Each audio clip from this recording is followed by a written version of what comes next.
ভগবান শিবের তপস্যার জন্য মানুষ তপস্যা করত।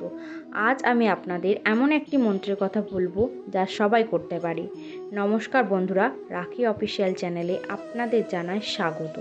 আশা করি আপনারা খুব ভালো আছেন, সুস্থ আছেন। যদি চ্যানেলে নতুন থাকেন তাহলে চ্যানেলটিকে সাবস্ক্রাইব করে পাশে থাকবেন। তো ভিডিওর মূল পর্বে যাওয়া যাক। মহামৃত্যুঞ্জয়ের কথা আপনারা অনেকেই শুনেছেন। এই মহামৃত্যুঞ্জয় মন্ত্রের মাধ্যমে আপনি পেতে পারেন স্বয়ং মহাদেবের দর্শন। কিভাবে এই মন্ত্র জপ করলে ভগবান শিবের দর্শন পাবেন সেই প্রক্রিয়াটা শুনুন। প্রক্রিয়াটির কথা শিবপুরাণের বিদ্যেশ্বরী সংহিতাতে উল্লেখ করা হয়েছে। এই সংহিতা অনুসারে মহামৃত্যুঞ্জয় মন্ত্র 1,00,000 বার জপের মাধ্যমে মানুষের শরীরে শুদ্ধি হয়। 2,00,000 বার জপের মাধ্যমে পূর্বজন্মের সকল স্মৃতি মনে পড়ে যায়।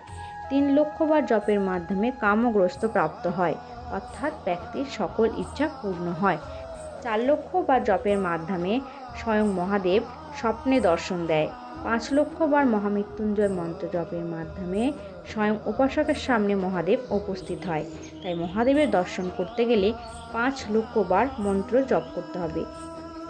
এইবার অনেকেই প্রশ্ন থাকে যে এই মন্ত্রটি কি শুধুমাত্র শ্রাবণ মাসে জপ করতে পারি না সবসময় জপ করতে পারি? তো বন্ধুরা, এই মন্ত্রটিকে আপনারা সবসময় জপ করতে পারেন।